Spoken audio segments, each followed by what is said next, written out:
12 soul-corrupting and hideous demons in horror movies. Backstories explained. Stories about demons have existed since the beginning of time. A lot of the horrifying demons we see in the movies were inspired by the Bible, Greek mythology, and demonic texts from ancient religions. What makes the demon truly terrifying? Is it their ability to possess humans and hurt their loved ones? Is it their ability to lurk around without being detected? Or is it how they use their supernatural powers to haunt the new residents who have moved into abandoned manors? Janet?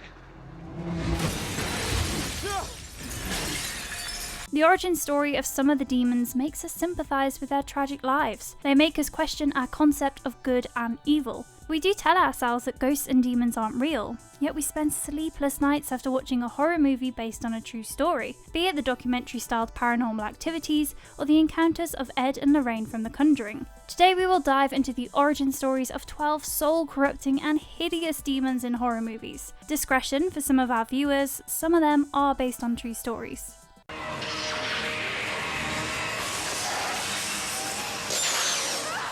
Before we go into our list, we have a very small request. If you like our content, please support us by subscribing to our channel. This is a small click from you, but it means a lot to us. Thank you. Let's begin.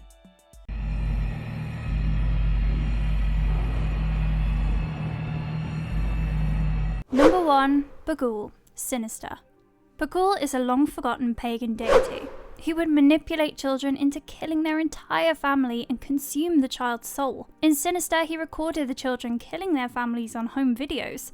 True crime writer Ellison Oswalt moves into a new house with his family. It's the same house where the previous residents were murdered. He hopes to use the tragedy for his next story. While trying to find clues about the missing child of the previous resident, he comes across several home videos shot on Super 8mm. The home movies document the murder of the previous families. A mysterious symbol and Bughuul himself appears in all of the movies. An extended cut reveals it's the children who killed their families and went missing shortly after. My bad. So if you come at me, I can bash your head in. Ellison consults with an occult professor about the tapes and the mysterious symbol. The professor suspects that a cult is trying to reincarnate Bughuul. After taking the tapes to a police officer, Ellison gets to know that the murders occurred in different locations all over the country. All of the murdered families have previously lived in the same house. The murders began after they moved out. Ellison moves into a new house, making his family the next target for Bughuul. The Super 8mm home movies were titled Pool Party, Barbecue, Lawn Work, Sleepy Time, and Family Hanging Out. They spanned from 1966 to the present. In the footage of the pool party, 3 members of a family are spotted tied to pool chairs, where an unseen entity pulls the rope and drowns them to their death.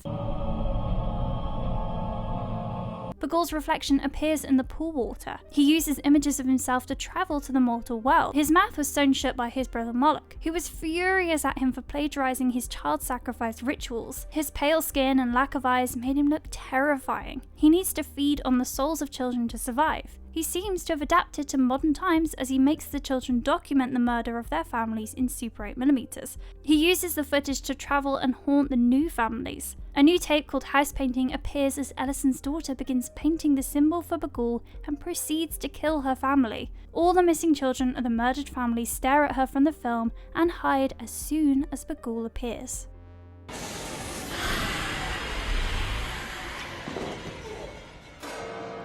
Number 2. Lipstick-Faced Demon, Insidious. The lipstick-faced demon from Insidious is known by many names. He is often referred to as the red-faced demon or the man with fire in his face. The shining yellow eyes, crooked teeth, and forked tongue make him look like the devil. He is one of the fallen angels who never made his way to hell. He got stuck in a paranormal dimension known as the Further, and began to rule it. After Josh and Renee move into a new house with their children, a series of paranormal occurrences begin to haunt them. Their trouble seems endless as their son Dalton suddenly falls into a coma. Later, they discover Dalton has the ability to do astral projection, and he has somehow travelled into the Further. Renee first hears the lipstick-faced demon communicate through the baby monitor.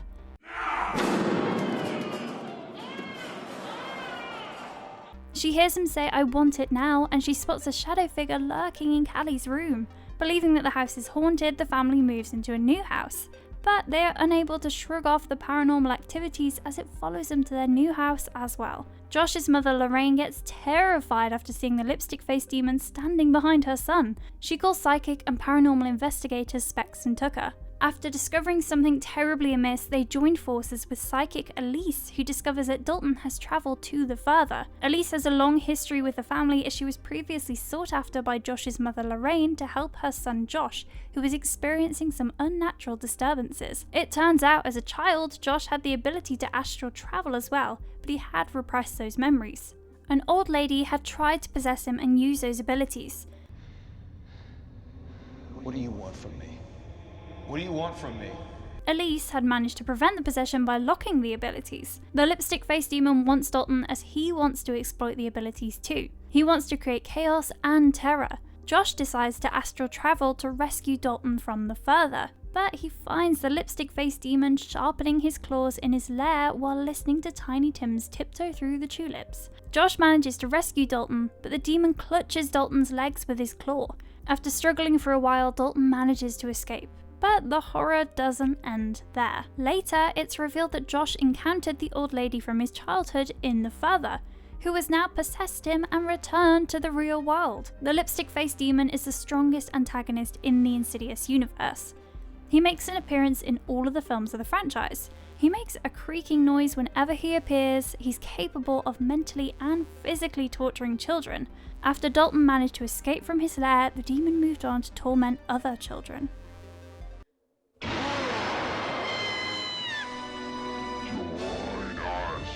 Number 3. Deadites, Evil Dead. Deadites are evil and mischievous demonic beings who have the ability to possess dead and living human beings. They are the antagonists in the Evil Dead franchise, and they derive pleasure from tormenting the living. In the first installment, the protagonist Ash escapes the Deadites without getting possessed, but everybody else around him ends up possessed and dead when the creatures escape from the Necronomicon. The Deadites can be killed by completely amputating the bodies of the possessed humans. Ash's sister Cheryl was the first victim of the Deadites. She's captured and tortured by demonic trees. The Deadites possess those who are severely injured and at the brink of death. The Deadites target those with weak willpower. In the second installment, Ash gets possessed by the Deadites after drowning in muddy water, but as soon as sunlight touches him, it banishes the evil.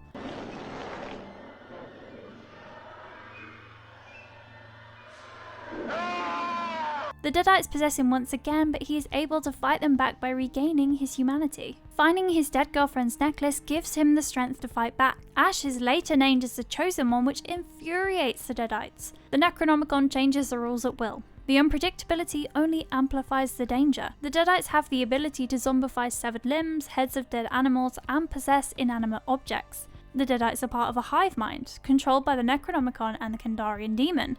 The Deadites can not only possess humans, but they are also capable of reading their minds and memories, which makes it easy for them to pass undetected. They can regenerate from severed limbs as long as the head hasn't been cut off. In ancient times, the Deadites used to dominate Earth. Eventually, they were banished and trapped in a parallel realm. After a verse from the Necronomicon was read out loud, it freed the Deadites to roam around Earth. Slowly, they adapted to the times and were able to possess human beings through computer viruses. There are several ways to defeat the Deadites, which doesn't include dismembering bodies. They are adverse to sunlight and can be fought off by sheer willpower. The possessed humans can be come off in an alternate universe. The Deadites are vile and sinister, but not undefeatable.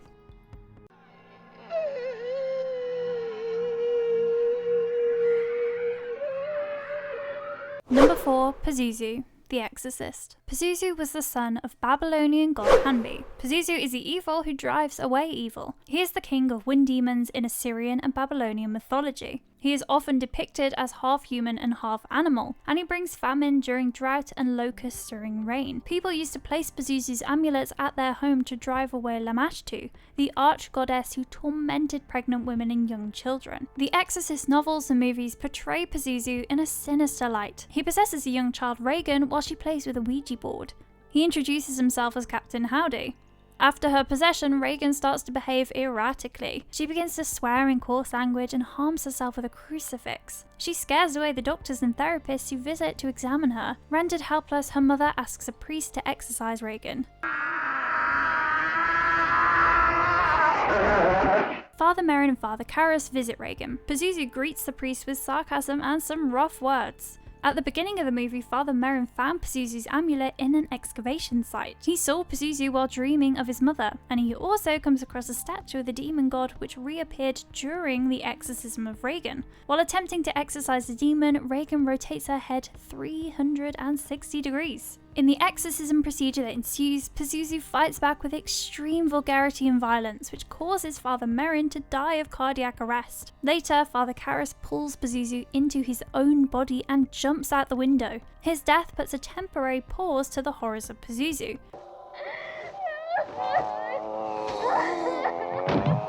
He returns in the sequels to create more chaos. When The Exorcist was released, harming children in horror movies was frowned upon. It was very unsettling for the audience to see a child use vulgar words. It was the first time a horror movie had shown the extremely violent nature of exorcisms. The Exorcist gained the reputation for being the most disturbing horror movie at the time, eventually ending up as a horror classic in the years to come. Pazuzu has been evil since the beginning of time. He's terrifying enough to scare other demons. He is not only the evil that drives away evil. He is merciless, sinister, and undefeatable. He appears as the antagonist in the sequels as well as a television adaptation of The Exorcist.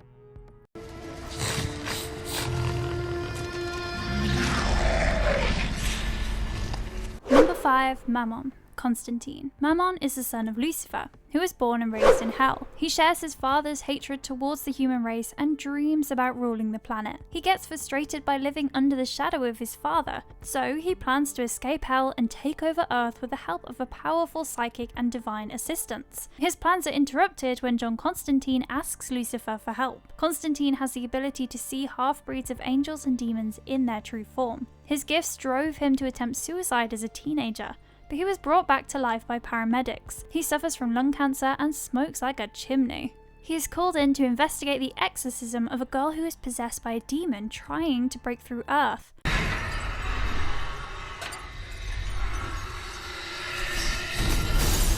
He has a bitter encounter with Gabriel, a half-angel. Detective Angela Dodson calls Constantine to investigate her twin sister's suicide.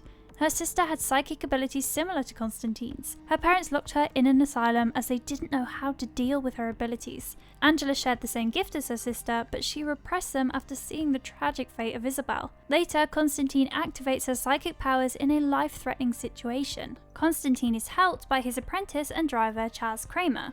He ends up being a victim to Mammon's schemes. While investigating Isabel's suicide and other paranormal deaths, Constantine and Angela come across the Satanic Bible.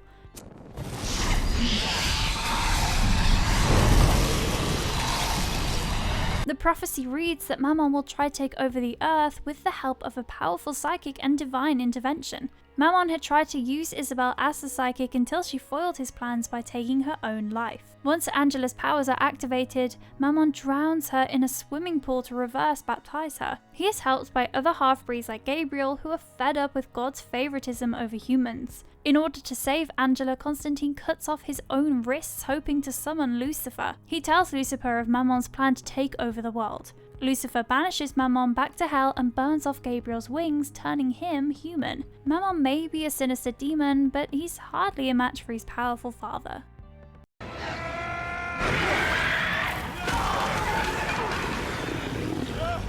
Number 6. Valak, The Conjuring II. Valak appears in demonology texts as one of the leaders of hell. It's believed that Valak is a fallen angel. In mythology and grimoires, Valak is depicted as a baby with angel wings riding on a two-headed dragon. Lorraine claims to have been haunted by the images of a hooded figure in her home. In the Conjuring universe, Valak takes on the form of a nun. Her appearance is meant to mock Lorraine's faith in God. In the spin-off, Valak dons the look of a nun to mock the sisters in church. She's more powerful than Annabelle, another antagonist from the Conjuring universe. Valak also appears as the Crooked Man. Ed and Lorraine were called in to investigate whether a demon was really manipulating Ronald DeFeo Jr. into murdering his family, or if it was just a lie he used to save himself by using possession as an excuse. While reliving the scenes, Valak lures Lorraine into the basement. She torments Lorraine with visions of Ed dying. Valak continues to torment Lorraine with visions when Ed ends up critically injured. Ed paints Valak as a nun after being compelled by a dream. Valak uses the painting to torment the couple. hospital. The Hodgson family from the United Kingdom believes their house is haunted. They call in Ed and Lorraine to investigate. Their youngest daughter Janet gets possessed by the previous house owner Bill Wilkins. My house! During the climax, Valak appears as the Crooked Man. It's believed that Bill Wilkins doesn't intend to harm the family. It was Valak who manipulated everyone into thinking otherwise. Valak locks the members of the Hodgson family outside except for Janet. She manipulates Janet into attempting suicide. Ed breaks into the house, but he is attacked by Valak. Lorraine realizes she needs to find Valak's name to condemn her back to hell. She remembers the demon's name from one of her visions and sends her back to hell. She saves the lives of Ed and Janice. Valak reappears in Annabelle Creation and The Nun. It's believed that she enabled another demonic entity to possess Annabelle. We do not get to see her origin story in The Nun, but we do get to see how terrifying Valak really is.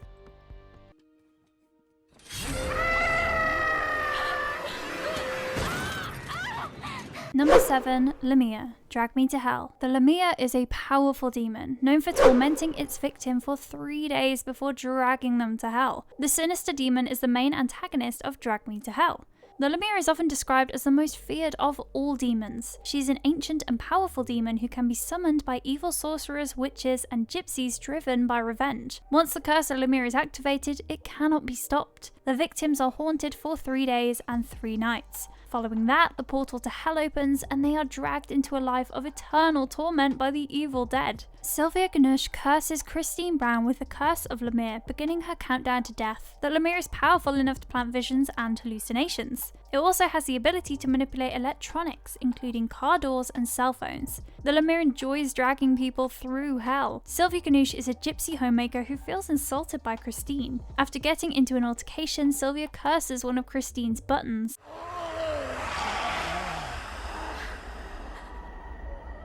Christine begins to get haunted by hallucinations. After visiting a shaman with her boyfriend, she gets to know that a great evil is haunting her. Stressed by the prediction and hallucinations, Christine gets a nosebleed. She visits Sylvia hoping to get the curse reversed, but she arrives to find Sylvia's family mourning her death. Christine attempts to reverse the curse by digging up Sylvia's grave and placing the button at her mouth. Her attempt is futile, as she places the wrong envelope at the grave. In the end, she gets dragged to hell by Lemire. The demon uses cursed items to haunt the victims. Many people have attempted to get rid of Lemire's curse using various methods, including a seance, but all of them met with a tragic fate. Lemire has the ability to alter reality and possess people and animals at will. No one can escape the curse of Lemire. She is invincible.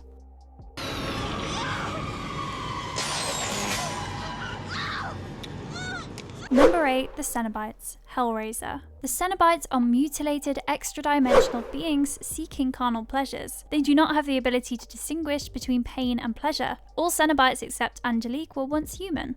They are brainwashed to torture humans in the labyrinth for eternity. One can summon the Cenobites after solving the puzzle on one of Le Marchand's boxes. In the first Hellraiser movie, Frank solves the puzzle which ends up summoning the Cenobites. His appearance alters as he turns into one of them. His brother Larry and his second wife Julia move into his house. Julia? Frank and Julia had an affair before she was married to Larry. She finds Frank in his altered form in the attic. She decides to bring him humans he can prey on to get back to his original form. Julia's daughter Kirsty gets suspicious and follows to the attic. Frank tries to attack Kirsty. Julia distracts him by throwing the puzzle box out of the window. In the hospital, Kirsty solves the puzzle and summons the Cenobites. They agree to her terms in exchange for custody of Frank. Frank drains Larry and wears his skin to deceive others, but the Cenobites aren't fooled. When a person solves one of the puzzles to summon Cenobites, if they are deemed worthy by the Leviathan, they are turned into a Cenobite. They are taken to hell and transformed at the Cenobite transformation chamber. During the transformation, the person's body is mutilated and the blood is siphoned out of the body. They are left with the essence of what they once were. From time to time, a group of Cenobites rebel and question the authority of the Leviathan. It always ends up with the death of a Cenobite. One of the most prominent Cenobites throughout the franchise is Pinhead. He is the undeclared leader of the group and one of the main antagonists. The appearance and nature of every Cenobite are unique on their own. Some treat them as angels and others think of them as demons. They are extra-dimensional creatures who derive pleasure from torturing others.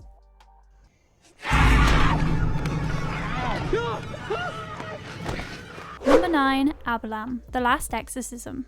Abalam is the demon who possessed and impregnated Nell, the daughter of a ranch hand. He is the antagonist in The Last Exorcism. Filmmakers Iris and Daniel are trying to make a documentary to delegitimize exorcisms. They follow Cotton Marcus, a reverend who performs fake exorcisms. He lost his faith after the birth of his sixth son. Nell's dad finds his livestock slaughtered overnight and his house being wrecked. He calls Marcus to perform an exorcism, believing that it's the work of a demon. Nell wakes up covered in blood and with weapons at her disposal. Marcus believes that Nell needs psychiatric help, assuming that she's hallucinating. Marcus demands the demon to show himself. Don't listen at all. And Abalam introduces himself and tells him Nell is burning when he uses her. Abalam proceeds to kill the family cat. Later, Marcus meets Logan at a bar, who is rumoured to have been intimate with Nell. He denies Nell's pregnancy. Marcus demands Abalam to come forth and talk to him. Abalam agrees to do so if they remain quiet when he breaks Nell's fingers. Abalam breaks 3 of Nell's fingers. Marcus turns to Priest Manley for help. When they arrive at the house, they find it wrecked and covered in satanic images. The sound of chanting leads them to a cult who were worshipping Abalam. The cult leader pulls out a demon fetus from Nell and throws it into the fire. It begins to take on its true form as Marcus rushes to fight off the cult with his cross. Some of the crew members are found dead. The editor gets chased, but Caleb appears in time to save him. Abalam possessed Nell to use her as a host to deliver his offspring. He tortures Nell and kills the animals around them. He is the master of speech and he is capable of possessing priests. He was summoned by the cult in the woods and he continues to follow and torment Nell in the sequel.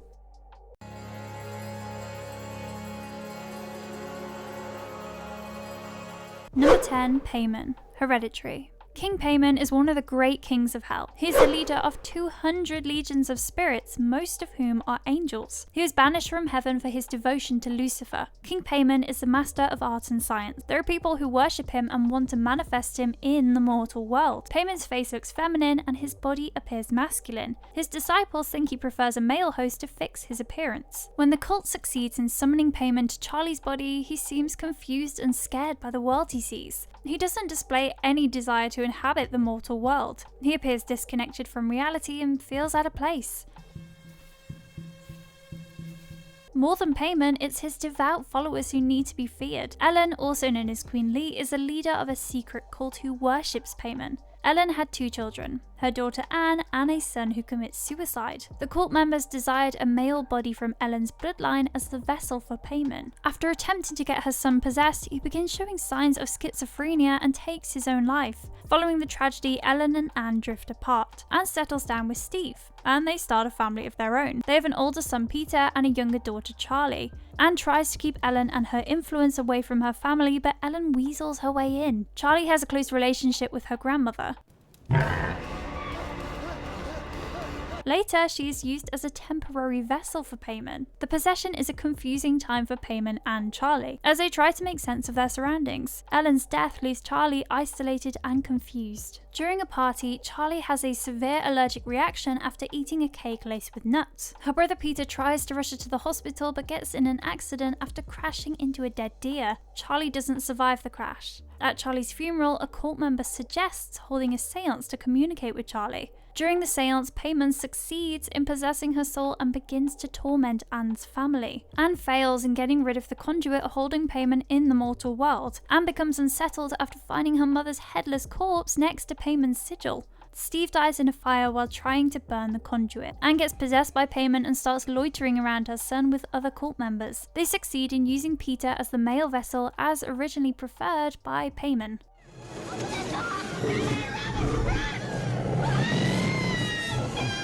Number 11, The Beast, Poltergeist. Reverend Michael Caine is the leader of an apocalyptic cult. He convinces his followers to attempt mass suicide and kills himself. He uses their collective power to turn himself into the beast. His strength starts to weaken as the deceased keep going into the light, but he finds hope after the Freeling family moves into a house built over his grave. He is attracted to the pure light emitted by their daughter Carol Ann. He intends to lure her into the other side and use her light to attract more souls. Caine approaches other benign spirits and persuades them to abduct Carol Ann through the television screen and drag her to the other realm.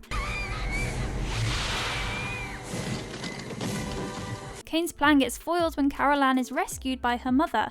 Tangina convinced more of Kane's followers to enter the light. It weakens and infuriates Kane further. Kane uses his remaining strength to raise the corpses of his followers and devour the Freeling house. Unfortunately for Kane, the Freelings manage to escape his wrath. Reverend Michael Caine, also known as the Beast, is the primary antagonist of the Poltergeist trilogy. He follows around the Freeling family in an attempt to capture Carol Ann. In the sequel, he appears in his human form to deceive the Freelings. Carol Ann's grandmother's psychic gifts are able to keep the Beast away from their property. He is banned from entering the premises without permission.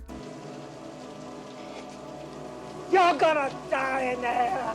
All of you! He waits till the death of the grandmother to attack the Freelings. Kane shows his vile nature by forcefully attacking Diane by possessing Stephen. Stephen is able to fight off the possession and defeats Kane by using a magical spear. In the third installment, Kane manages to possess an entire building and uses mirrors as a conduit.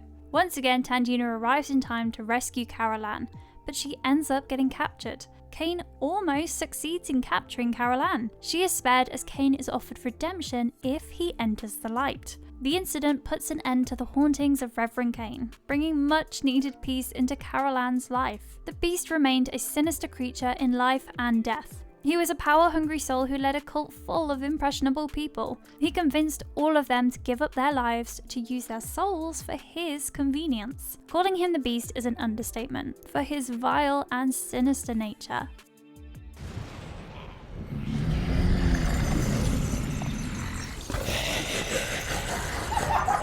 Number 12. Krampus.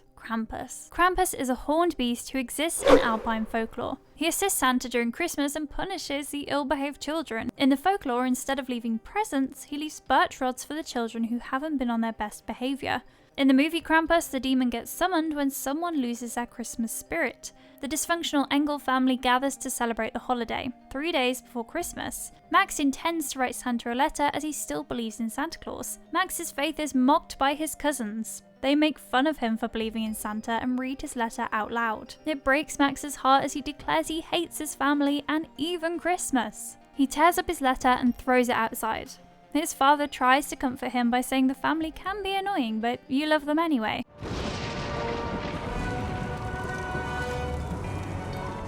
He encourages Max to hold on to his Christmas spirit. A severe blizzard hits the town later that night. It causes a mass power outage. Beth gets chased and captured by a large demonic creature when she went out to check on her boyfriend. Tom and Howard search for Beth, but they find her boyfriend's house in ruins. They find the chimney ruined and a large goat-like hoof print all around the house. They get attacked by an unseen monster from the snow, and they manage to escape and lock the windows after returning home. But Christmas ornaments come to life and begin to attack the family one by one. Howie Jr. gets dragged to the chimney by the cane of a live gingerbread man. Tom decides to find shelter for the family in an abandoned snowplow. Oh, come on.